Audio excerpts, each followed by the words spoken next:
compactados. Después, por ahí están más desarrollados en el libro, por ahí estoy escrito y cosas, pero me interesa conectar esto con la discusión que han abierto los dos compañeros antes de esta intervención. Porque estamos en un minuto, estamos en un minuto bien complejo, histórico. Por un lado, una alianza que gobierna casi 25 años, cuarto siglo, que está viviendo la más absoluta descomposición interna y que está generando con eso un espectáculo muy decadente sobre la política en el último tiempo, que no está viviendo sus épocas de glorias pasadas. Podemos juiciar o no la adecuación que haya tenido en otros momentos. Pero por otro lado, una fuerza que se viene levantando, que somos nosotros, que todavía está buscando su sentido histórico. Y que creo que aquí las dos intervenciones, si no las interpreto me hago cargo yo nomás de eso, que nos combinan es a discusiones pendientes, ¿no? Discusiones de proyectos. Yo lo he hecho en varias partes por ahí, en varios debates, así que no tengo problema en repetirlo ahora. Yo creo que por mucho tiempo, por la prioridad electoral, se instaló una costumbre de que no tener más, había una definición de no tener más definiciones, para no apurar entonces discusiones internas. Entonces la gran definición era no tener más definiciones. Y había un temor entonces a enfrentar estas discusiones. Y la prioridad electoral siempre está adelante, está adelante, está adelante. A mí la verdad que me preocupa, y algún rato lo dije así también, que pasáramos de una especie de parlamentarización de la política del Frente Amplio a una municipalización de la política del Frente Amplio y después tenemos así como un péndulo de un lado para otro. Y bueno, ¿y qué rato vamos definiendo algunas cuestiones? ¿Y por qué? Porque aquí tenemos que hacernos cargo de los alcances y los fracasos de la concertación, pero también nos tenemos que hacer cargo de los alcances y las frustraciones de la izquierda histórica en este país, si queremos ser realmente un proyecto histórico.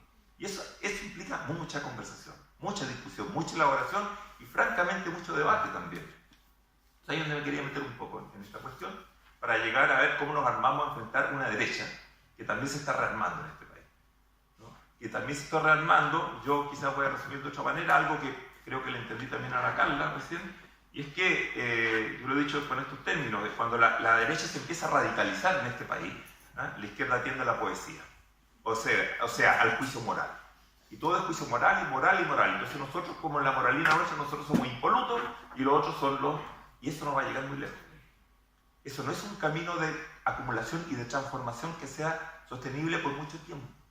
Son acumulaciones cortas, golpes electorales, lo que queramos, son atajos chicos. Pero la verdad es que si queremos hacer una fuerza que realmente revierte el neoliberalismo en este país, que es un neoliberalismo que lleva ya más de 45 años, si empezamos que los Chicago entran más o menos Boys del 75 y empiezan a transformar toda esta cuestión, no hay prácticamente otro lugar en el mundo que ya vaya para medio siglo la experiencia neoliberal. No hay. La Thatcher y Reagan empezaron un poco después incluso. O sea, Chile es el experimento del neoliberalismo, yo lo he dicho, puedo decir, avanzado. En avanzado estado de gestación, digamos.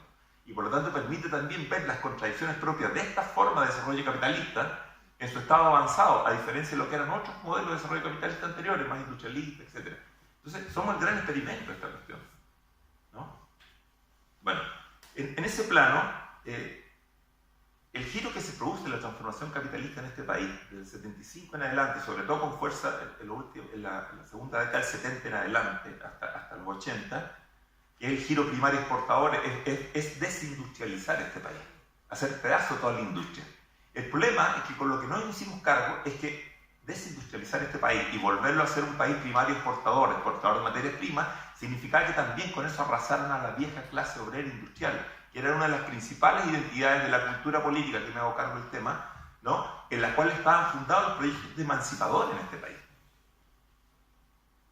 Y esa clase obrera industrial fue reducida a menos de un tercio en menos de 15 años. ¿Por qué le digo eso? Porque después todos en la izquierda pensamos, bueno, voy a usar el plural y me voy a meter ahí, pero la verdad es que generacionalmente no éramos nosotros, que pensamos que era el factor coactivo, la represión nomás lo que había desarticulado el viejo movimiento sindical. Entonces cuando llegara la transición iba a volver la clase obrera. No se recuperaron las tasas de sindicalización histórica. Por el contrario, después me voy a meter en esto, empezó a emerger otro tipo de masa de trabajadores, que no era el viejo obrero industrial, y que era portadora de otras identidades y otras contradicciones, con muchas más tasas de rotación, los subcontratistas, etc. Aquí Cristian le faltó eso en la presentación del currículum, el 2006, 2007, 2008 vienen trabajando mucho en nuevas fracciones de trabajadores. Ahora tenemos el tema de los servicios, el tema de los call centers. Son otro tipo de trabajadores que no están, y se dijo aquí también, representados en la CUT, que no entran en la vieja identidad del sindicalismo y por lo tanto no son de esas bases viejas sociales de sustentación de las viejas identidades políticas en las que se montaron los proyectos emancipadores. Y los otros grandes grupos que eran de mediados del siglo XX hasta que llega la ola neoliberal, que era muy protagónico, eran las viejas clases medias. Las viejas clases medias desarrollistas de los profesionales que trabajaban dentro del Estado y que eran los que construyeron toda la identidad de lo público en este país. Esa vieja clase media desarrollista, como se dice en la jerga sociológica, pero no me quiero meter en sociología, también fue arrasada, también fue reducida al mínimo. Y eran las dos grandes bases sociales identitarias de los procesos políticos del siglo XX. Y fueron barridos por algo que fue mucho más allá que la pura represión. Con esto no quiero minimizar la represión.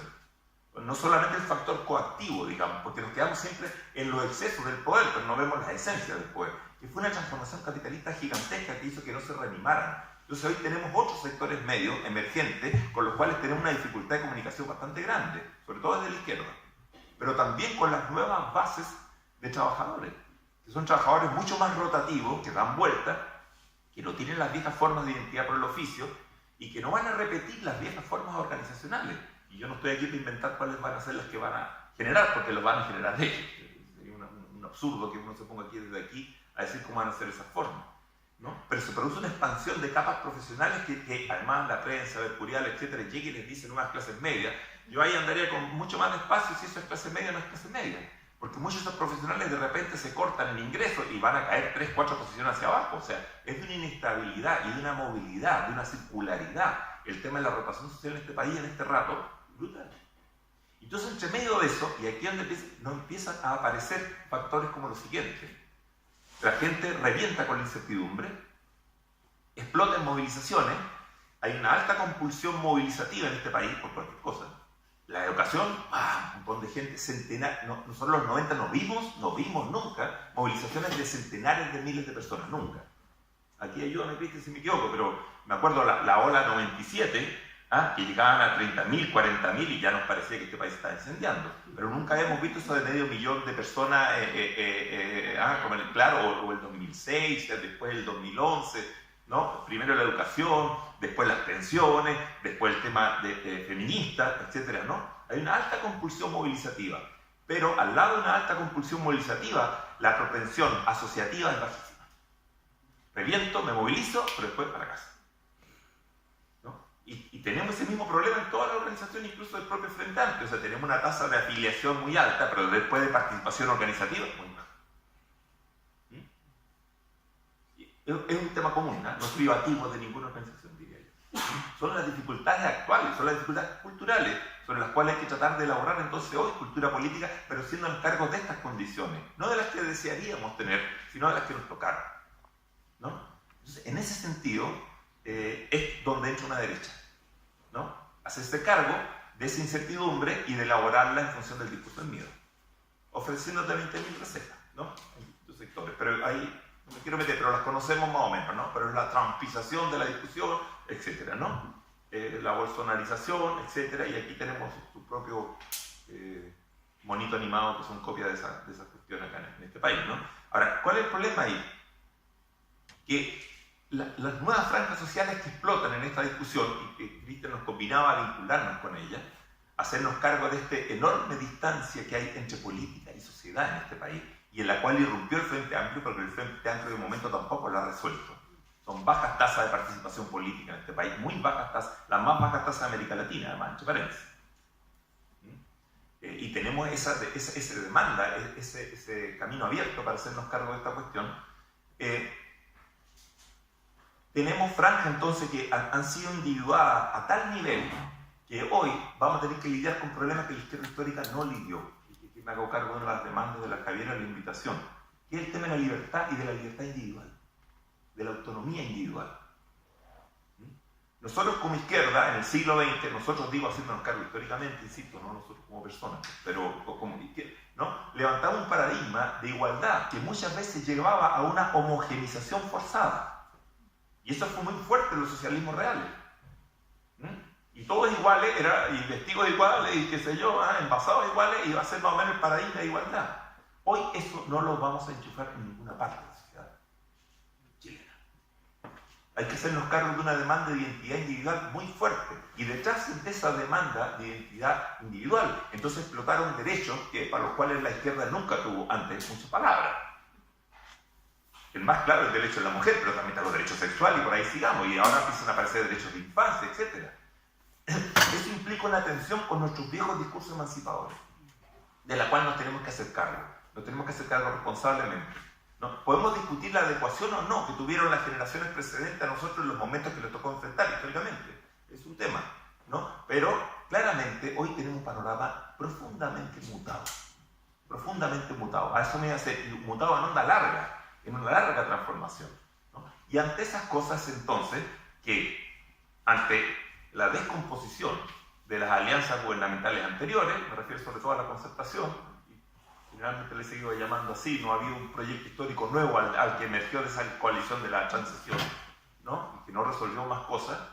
Y si era socialdemócrata no, puedo discutirlo ahí. A ellos les gustaba autodenominarse socialdemócrata, pero más allá de eso, lo que digo es que surge entonces este individuo con una gran demanda por su identidad individual, sexual, etc. Y lo que ocurre es que empiezan a aparecer estos movimientos que convierten en temas que antes eran privados, los convierten en temas públicos. No estatales, me refiero, sino que los trasladan a la esfera pública, ¿no? Cosas que eran del hogar, la pareja, las relaciones, quiénes pueden ser parejas o no, hasta la forma de crianza de los animales domésticos. Se empiezan a convertir en temas públicos. Eso implica que el tema de la conversación pública se ensancha enormemente y te sobrepasa tus viejas coordenadas identitarias, como me refiero como izquierda, como proyecto emancipador. Entonces, creo que el Frente Amplio está, con esto termino, creo que estoy cedido, ante la demanda histórica, pero también ante la oportunidad histórica de hacerse cargo de estas cuestiones. Y el desafío entonces ahí es salir a mirar, a conectarse, a procesar y a debatir internamente con todas esas realidades. O sea, el desafío nuestro, en definitiva, es apropiarnos del presente.